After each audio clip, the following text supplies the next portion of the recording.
वैसे भारत के गेहूं की क्वालिटी को लेकर टर्की ने भारत को बदनाम करने की तो भरपूर कोशिश की थी, लेकिन नुकसान होना तो छोड़ दो, भारत को उल्टा 10 गुना ज्यादा मुनाफा हो गया है।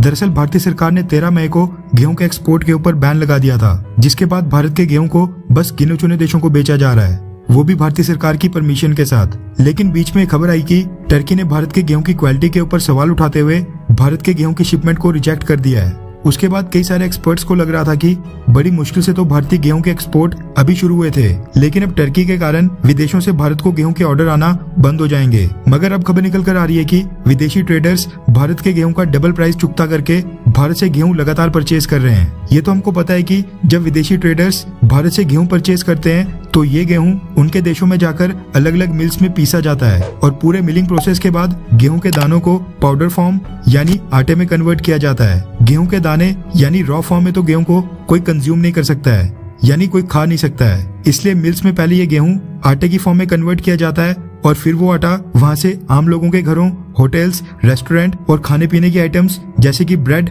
Pizza base, cookies, biscuits, pastries और पास्ता जैसे बाकी फूड प्रोडक्ट्स को बनाने वाली कंपनीज के पास जाता है। गौर करने वाली बात यह है कि भारत की सरकार ने गेहूं के ऊपर बैन लगाया था, लेकिन गेहूं को पीसकर जो आटा बनता है उसके एक्सपोर्ट के ऊपर बैन नहीं लगाया था। बस इसी का फायदा उठाते हुए भारत की डबल कमाई हो गई है। ये तो कॉमन सेंस की बात है कि रॉ फॉर्म में गेहूं को बेचने के मुकाबले अगर वही गेहूं भारत की मिल्स में पहले पीसा जाए और फिर आटे की फॉर्म में कन्वर्ट करके उसके बाद अगर उसको भारत से दुनिया के बाकी देशों को बेचा जाए तो उसमें भारत के फार्मर्स और ट्रेडर के साथ साथ भारत में आटे की जो मिल्स हैं उनको भी भरपूर मुनाफा होगा। ऐसे में नॉर्मल गेहूं के मुकाबले गेहूं का आटा बेचने में भारत को डबल मार्जिन यानी भारत की 2 गुनी कमाई हो रही है। ये बात शायद भारतीय सरकार को पता थी, इसलिए समय रहते भारतीय सरकार ने गेहूं के एक्सपोर्ट के ऊपर बैन लगाया, न कि गेहूं के आटे के ऊपर। और भारतीय सरकार के गेहूं को बैन करने के बाद अब खबर निकल कर आ रही है कि भारत के ट्रेडर्स रिकॉर्ड स्तर के ऊपर दुनिया के देशों को गेहूं का आटा बेच रहे हैं। रेफरेंस के लिए आपकी स्क्रीन के ऊपर फाइनेंशियल एक्सप्रेस के आर्टिकल का स्क्रीनशॉट है,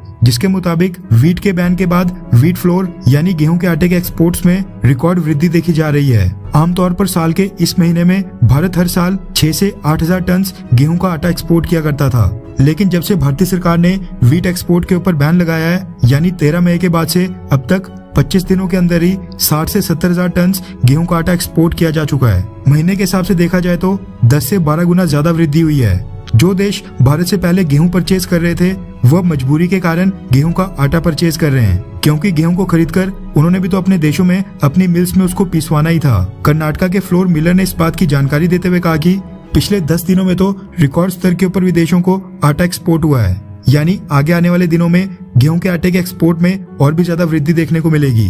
हालांकि ये आटे की मिल्स के बिजनेस के लिए तो अच्छा संकेत है, लेकिन सरकार को इस चीज को भी सुनिश्चित करना होगा कि देश में गेहूं के आटे की शॉर्टेज ना हो जाए। वैसे भारतीय सरकार के अधिकारी हमसे ज्यादा समझदार हैं। ऐसे में जो ये गेहूं की जगह गेहूं के आटे के एक्सपोर्ट्स में वृद्धि देखी जा रही है उनको भी इस बात की जानकारी पहले से ही होगी। मगर फिलहाल खुशी की बात यही है कि गेहूं की जगह गेहूं के आटे को एक्सपोर्ट करके भारत की डबल कमाई हो रही है। खैर, आपको क्या लगता है कि भारत की सरकार को गेहूं के आटे के एक्सपोर्ट के ऊपर भी बैन लगा देना चाहिए? हाँ या फिर ना, थोड़ा वेट करना चाहिए? नीचे कमेंट करके अपनी राय जरूर बताएं।